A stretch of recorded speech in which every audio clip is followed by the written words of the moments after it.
Hello, guys. Let's talk about Quant, more so just small things, right? So in this video, I just want to speak about some of the recent updates, rumors, expectations that's happened in the last 7 to 10 days with Quant. And I think I'm going to get back to doing these kind of videos. I started doing these back when I first started YouTube about a year ago, a little bit less, of every week approximately talking a little bit about what happened with insert crypto. And they were usually ones that, I own. And I want to get back to doing that, at least for now. No promises this is going to last for too long, but at least for now, I want to just update what's happened in the last week-ish with Quant and what we're kind of expecting.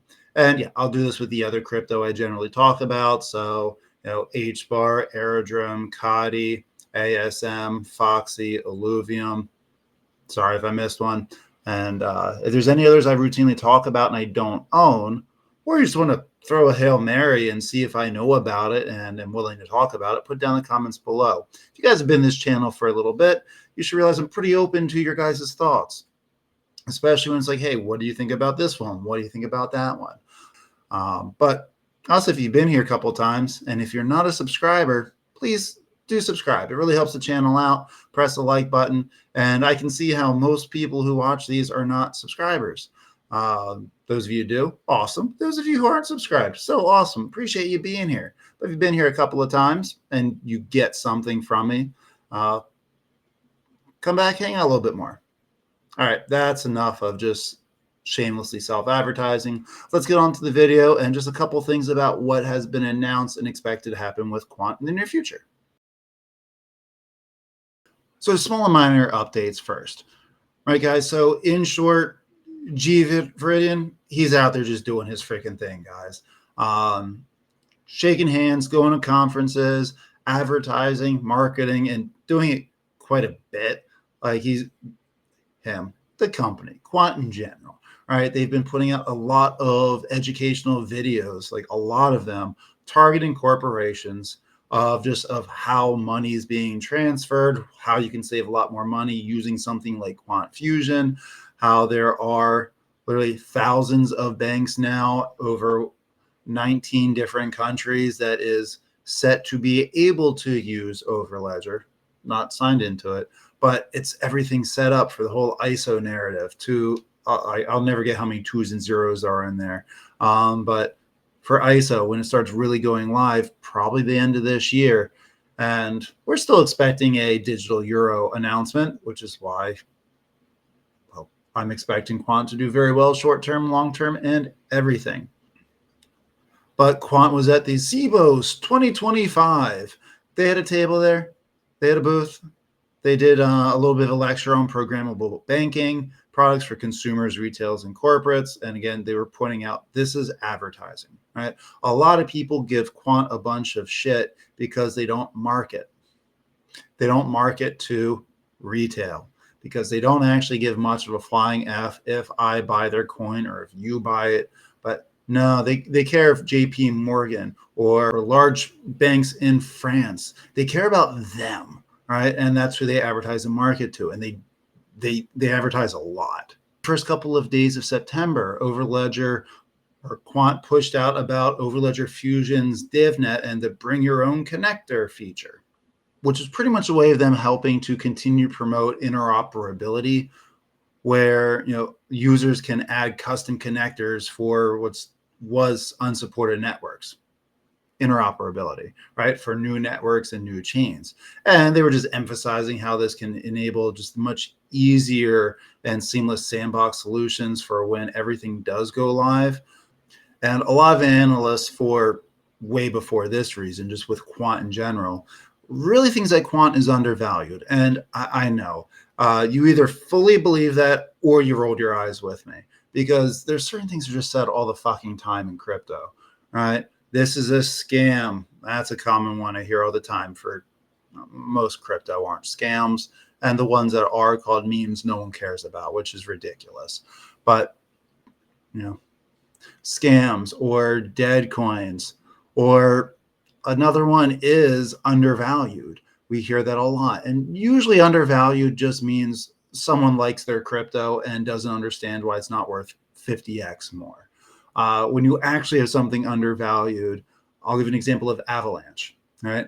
Avalanche is undervalued. With the amount of TVL that's coming or that's locked in, the amount of money that's being transferred daily, the projects that's on there, the price of the coin and the price of the fully diluted market cap, it just doesn't add up. That math doesn't math. We know it's undervalued because based off of the standard algorithms that you use to state what is a company worth, they're undervalued right now. But crypto's value in terms of coin market cap, because that's what we consider value for it, is all based off of who's buying it. So Avalanche is very much undervalued. Quant's on the fence to me. I know. How can you say you like Quant and not think it's undervalued? Back to it's being an overused fucking word. That's how. Is that Quant's a usable project. It's got great stuff, but it doesn't have that huge push yet. We're expecting it's got all the large pushes, just not official yet, like the digital euro, very likely down the road, the digital pound, things like that, but they didn't start yet. If a digital euro gets officially launched and they're using Overledger in some capacity and the price doesn't jump up to at least like $250 per quant, then I'll say it's undervalued because now we have the amount of money really steamrolling in.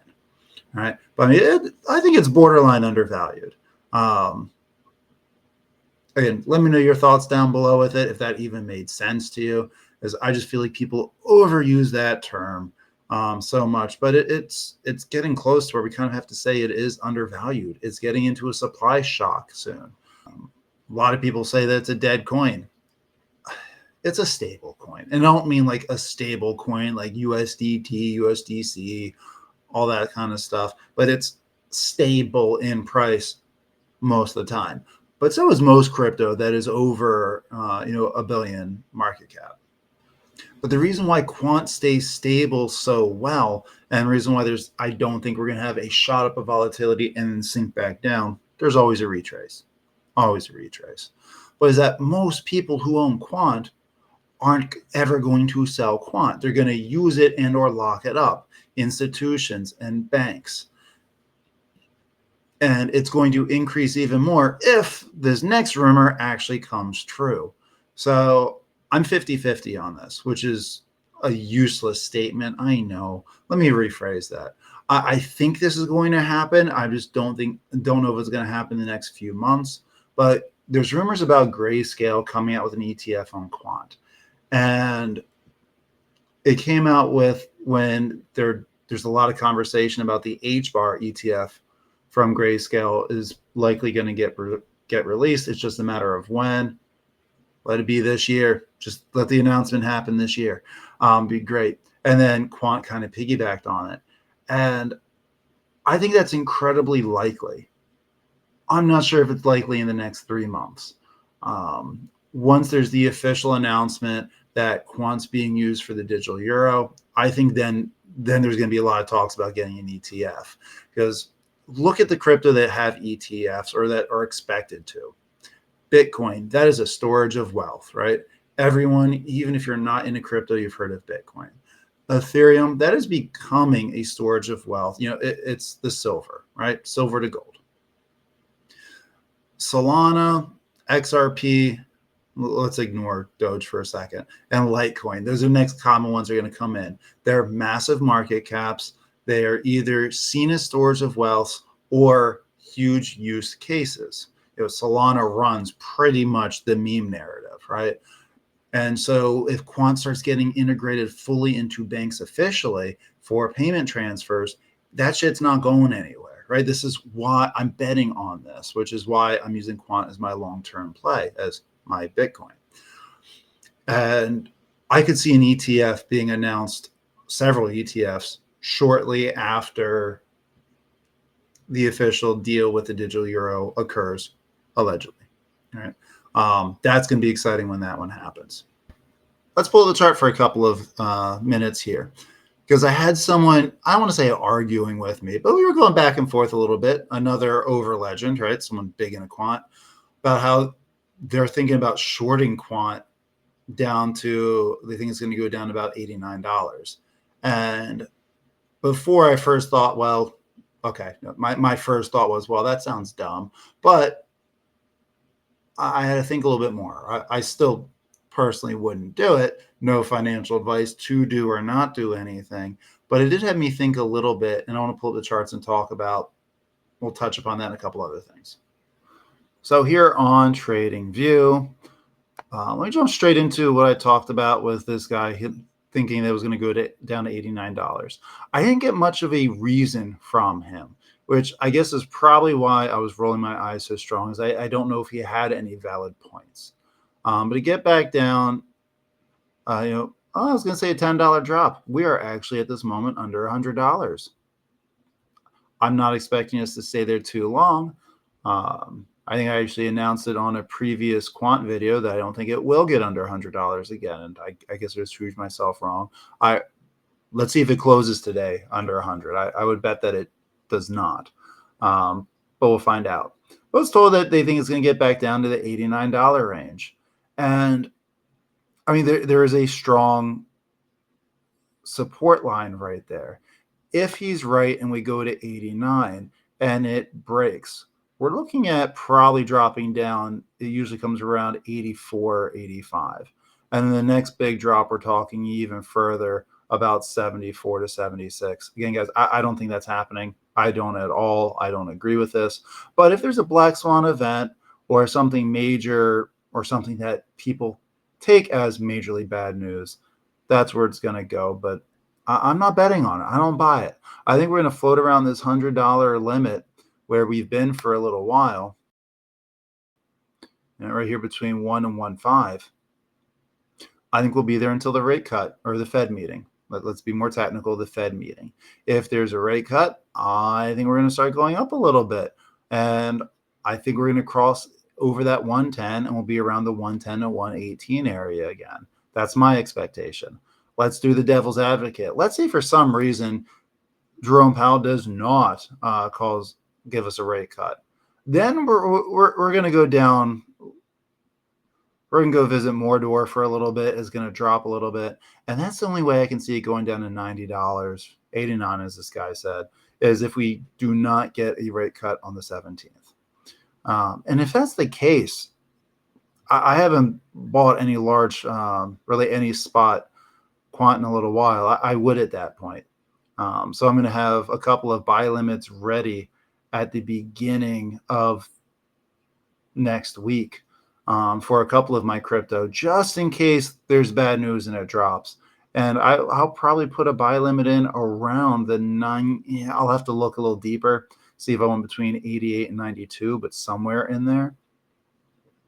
But I'm expecting within 2 weeks, we're going to be back up into this range. And then we'll probably just float there, or whatever the market does. High tide raises all ships. So if the market continues to go up, Quant will go up because of the market. But then keeping an ear out for October and November, because that's when I'm expecting that the European Central Bank is going to, I feel like they're going to have to announce something soon, because they're going to be doing full live motion with the ability of ISO and CBDC structure. We'll see what they announce. So let me know what you guys think about the price action of Quant or stability of Quant. Where do you think it's going to go short term? And also we can call moderate term be the end of the cycle, long term down the road. So there we go, guys. Nothing major has happened in the last week for Quant, but I'm expecting it. We're going into alt season soon. I really think it's the ramp up. And if anyone thinks that they're not, zoom out to the year. We'll just see for crypto in general, higher lows. And we're just inching our way up. Pick any specific coin, and we might not see that. But as the general altcoins, we have it going up pretty well, and I'm only expecting that to keep happening. We've got a lot of major catalysts from the upper end crypto. Like Solana's ETF is probably going to be announced in the next 6 weeks. And though that will boost Solana, obviously, when people see some of the top 5, top 10 crypto go up, they start buying everything else too. It's how the system works. It's kind of nice. So we can always piggyback off of other people's success. But I think I'm just going to cut it there, guys. Talk to me in the comments below. Talk to each other if you want. You guys will see me again soon.